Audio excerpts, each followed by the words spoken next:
What is up, people, and welcome back. So today what I'm starting to do, as you can see, we're cleaning up some tube. Basically I got 4 lengths of 45 down because I need to make some stuff. Basically I've got 2 front legs over there, but I've got no main hoops, so I need to make 2 main hoops and 2 front legs for this. This is a friend of mine's chassis. Now, this bloke is the richest man I know. He is a multi-bajillionaire. Right, so what he's brought this to me for is he started building this many years ago. Many years ago when I was still in nappies. And he hasn't got very far. So what we want to do is he wants me to cut this top off. Put that in a bin. Well, not put it in the bin, but get rid of that. And he wants one of my tops putting on.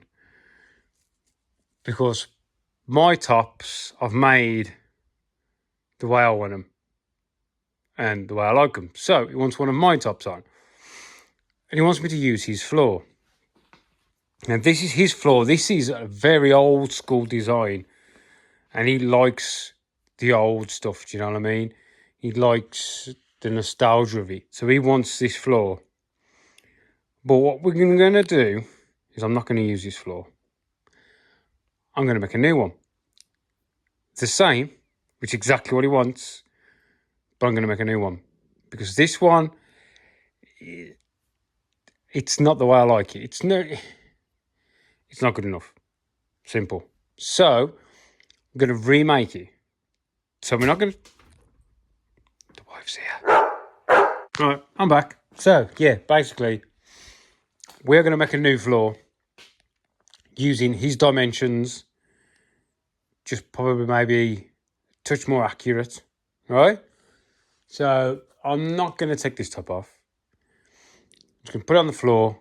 Got to get my bender on. I'm going to make the 2 hoops, 2 front legs. I think that is all the 45 man I got left then. My rack is looking rather sorry for itself. So yeah, this is the last of the 45. I've only got 38, some 1 inch. I have actually got a load of tube on order. It's just taking a long time to come. I might chase that up. Actually, another thing is this goes to there. That comes to there. That comes to there. So this... Really, I'd say it's a weak point in the chassis. But if done correctly, could be strong enough. Do you know what I mean? It's like that there wouldn't be strong enough. Because this flat section on this should be here. Do you know what I mean? There's a gap. It's run off the end of the tube. So we're going to have to put some pen to paper to see if we come up with a better way. That's something I need to think about. I need to work out the best way of designing this. So the way he's got this set, offset onto there, offset here. But then the back is offset in the opposite direction. So what I'm going to do is I'm going to make this section to my floor design. It'll just be bigger box all the way around instead of my 1 inch. So it'll be the same external diameters, all of this, as mine. And then I'll put my jig in. Because when this is in line, I'm pretty sure I can get my jig in. So if we just shove this back. There's my fronts. That's a side, that's a side. It's about there. So we can get my 1 inch back leg in just. And the front leg is just here, opposite here. So I can get my jig into this. Yeah. Then we can build the rest on top. I don't know how far he wants to go yet. But I think my main role is to remake what is here, but he wants dash bar, roof bar, or screen bar, roof bar. I'm unsure on door bars. I think he wants Maguire style door bars. Front subframe, I think he's going tower bolt, not Maguire style. So I'll probably put in the front legs to hold these, the top of there. And then I'm unsure on what he wants to do at the back. So I'm not doing that much on this. I'm just giving him that boost, that step forward. So everything's true and square where it needs to be. And then he can just add in the little bits. He might want to put the door bars in. But my main thing is to get this top section true, square, and safe. Yeah? So that is what we're going to be redoing. So we've got to get the bender out. There. Bend some bits and bobs, which you've already seen. There's a video on my YouTube, on my channel even. And you can go in there and I even give you the dimensions if you want to make them. There's no point in hiding it because there's only so many ways you can put a main hoop and a front leg in. But my dimensions are my dimensions. They are what I physically come up with by measuring. Right? So they're there. Anybody can have them. I'm not bothered. You can just use them. Just make sure you can weld, okay?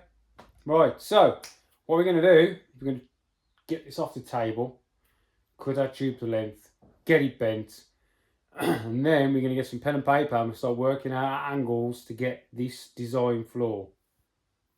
Right, let's get some bloody work done, shall we?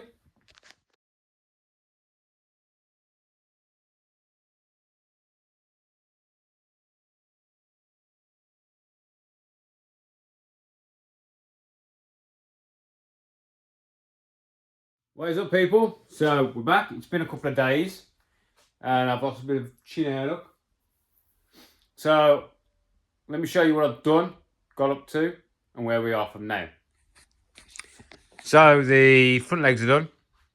The thingies are done. The main hoops.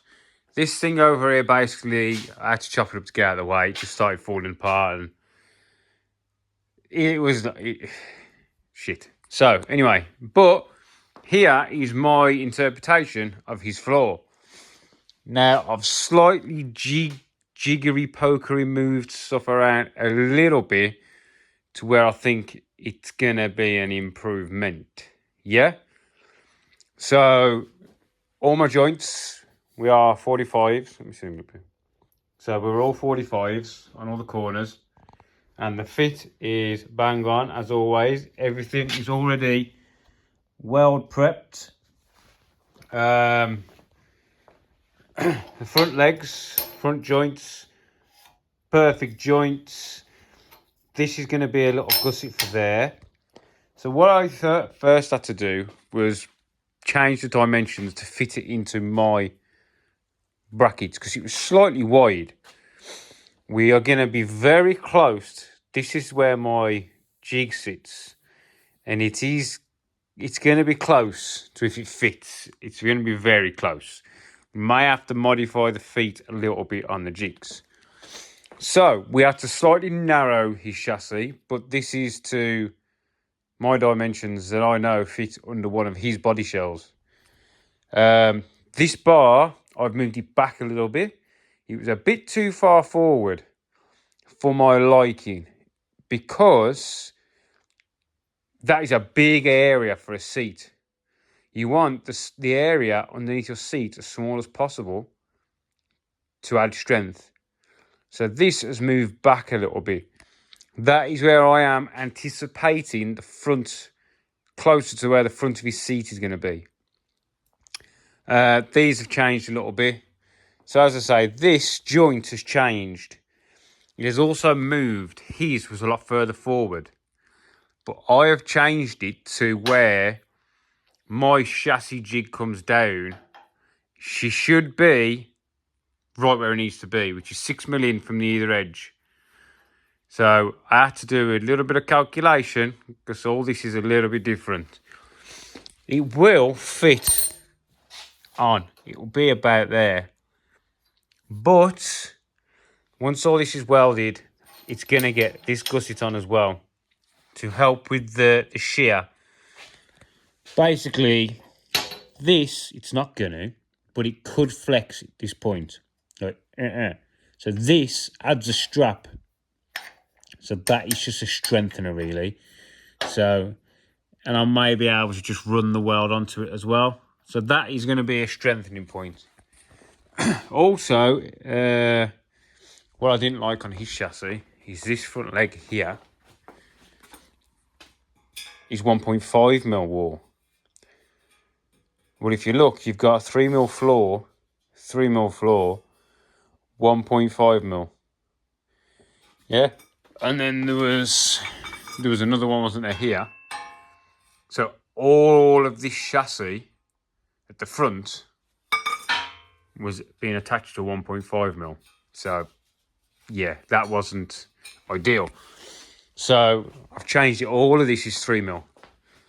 Because strength, you haven't so much got to worry about the weight of your floor because it's down low, which is where you want it. The lighter the floor and the heavier the top of the car, your centre of gravity is way too high. So get as much weight in the bottom as you can. You know what I mean? Keep it square. So this joint, basically, I made it the same, just an awful lot better. Right? So now this joint is perfect fitment on all the joints. And remember we had that gap in there? Now this fits, so I've got 3mm going to 3mm, not 3mm to a hole. So we've got 3mm to 3mm to 3mm. And it's exactly the same on the other side. We are perfectly fitted. But what we'll do is everything else you see is clamped down, apart from these. So this is going to get welded inside there. Nice heavy weld. Because we've got the space for it. Then this tube will get inserted in. Then all this is going to get welded. And then we're going to make a plate. What did I call them? A fish scallop or fish plate or something like that. And it will basically be this shape. And it will fit in here. And then it's going to get... So all this will be welded anyway.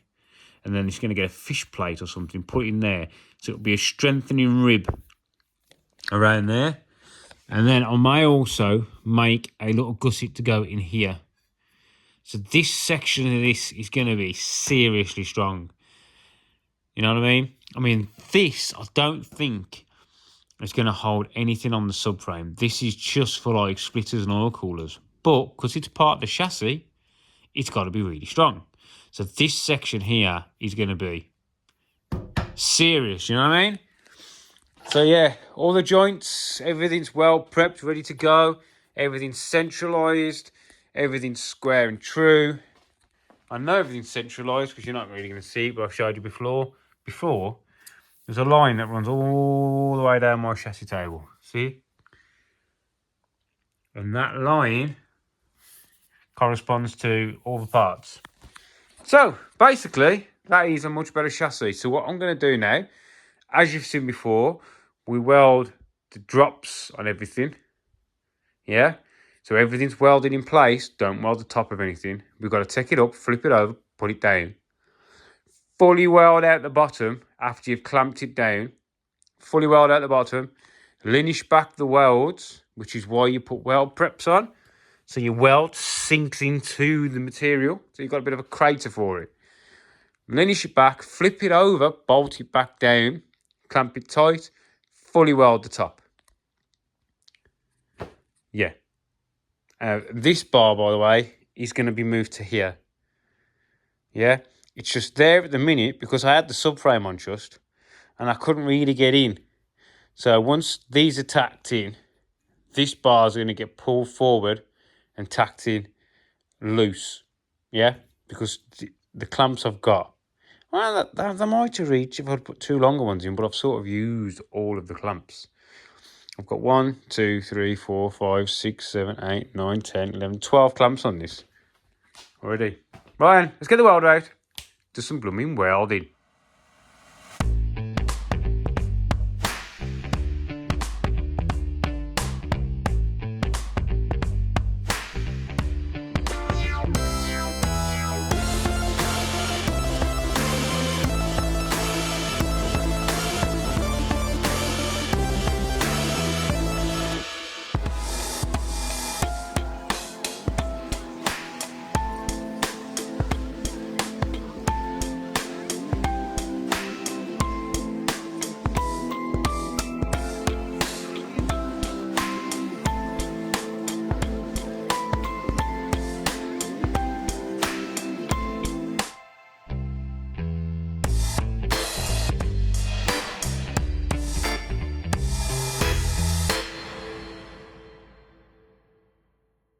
Right, so what we've done now is we've welded all the drops.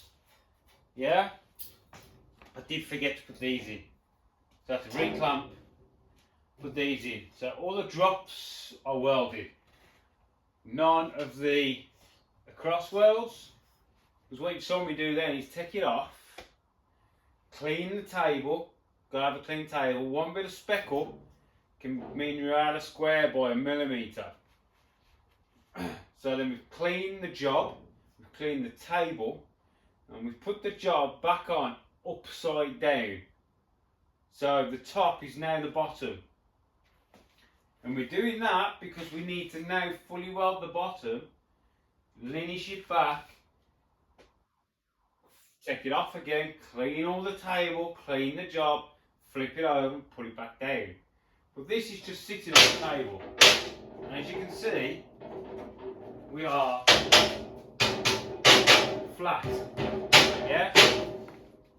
So you've got to make sure your prep's there. It's got to be clamped flat. And this is why all your joints have to be square, true. You can't have gaps. Because if you have gaps, when you weld it, stuff pulls. This is why, you know what I mean? You've got to make sure your shit's pretty good. So now what we're going to do is we're going to re-clamp it down, and everything now, we flipped it 180 degrees and everything is still on centre. So we know our chassis is square and true because it's fitted back in, but it's 180 degrees over. Right, so I'm going to re-clamp it, just clean some of these, because when you're welding downhill, you do sometimes get like a little bit of a nub. So what I'll do, I'll show you. I'll have to get my phone. Hang on. Say a nub. What do you call it? A nub? Like a foot. Like, you see this? Yeah? It's because we've welded all the way down to the table. What I want to do is I'm just going to grind the top of that off. Because when I weld over, I want to start on this weld. Wait, pause, let it molten the weld up, bring it over, and then join it to this weld. Yeah, so I need to be able to, oh, there's one there. I want to get rid of that one, because I'm going to start on that weld, pause, and then come across, and then down into that weld. So you've got to join your welds. But when you start on a weld, just arc it up, wait for a split second just so it penetrates. Then pull, or you can push, or you can do whatever you want to do. Just make sure you do well. Ryan, I'm going to crack on because I've got an headache. I was in here till 12 o'clock last night. I got more work to do than I have hours in the freaking day, I'm telling you. Ryan, carrying on.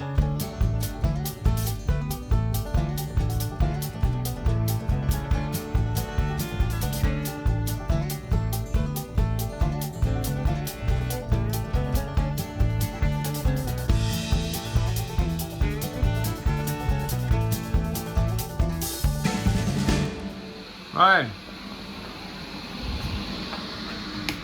So now we've fully welded the top side of this now. So we've got some nice welds, everything, all the joints, there's no gaps in any of the welds. Yeah. Oh jeez. Getting cold now. So we've got nice full welds and we've got a load of penetration. Yeah, so you want to make sure that normally if your welds look good, they're not going to be too bad. So all these are fully welded.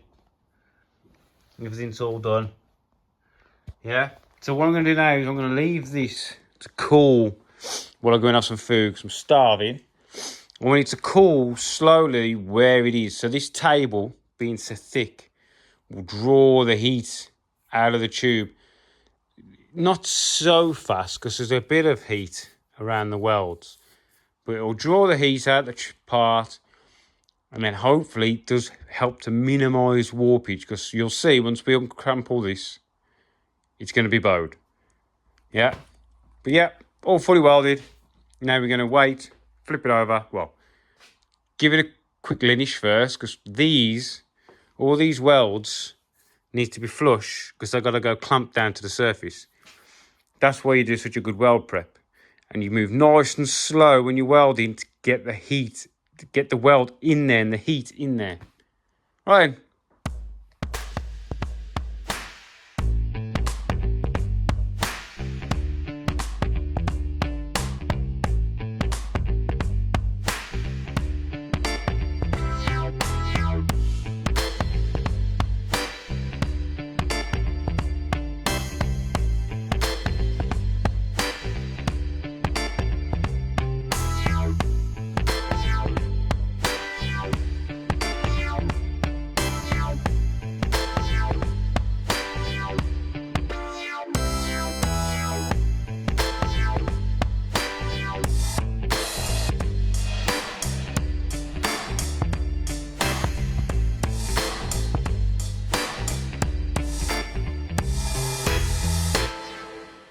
Right, people, there we go. Floor done. Now the top's welded. Now none of these are going to get ground back. Right, so you just try and make sure that your welds come out as you would like to see them.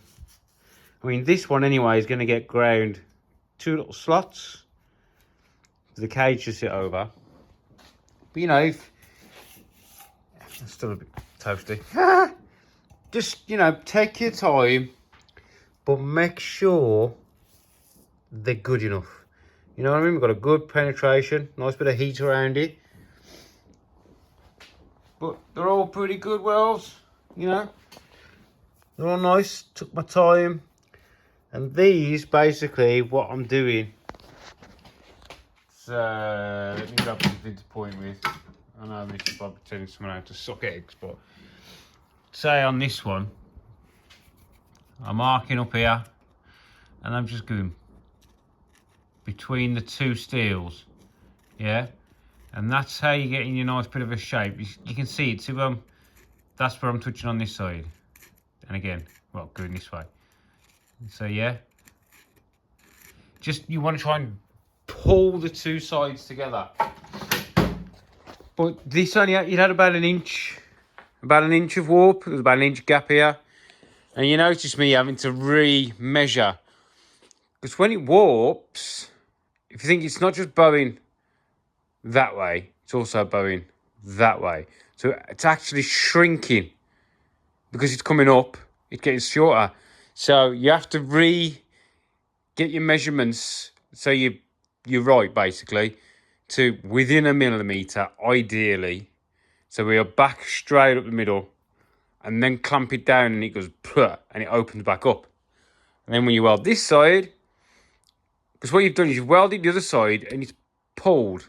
I'm guessing everybody knows how welding works. You turn 2 solid metals into one, and you put your filler in. But with a welding process, when it cools, it shrinks. It's like if you heated a piece of steel up with a blowtorch. You may not notice it, but when it cools, the atoms get closer together and it shrinks. So what we're doing is, because we welded the one side, it shrank, so it peels open, if you know what I mean, on the other side. So when you weld the other side, peels back closed. Those words are probably wrong. But anyway, I'm going to leave this video here. Tomorrow, we are going to be throwing the jig in, and I hope it fits in the back. And then we need to start running some tube. He does only want 1 door bar. He's coming up tomorrow to have a chat with me about it. But yeah. Ryan, thanks for watching, and I'll catch you in the next one. See you later, people.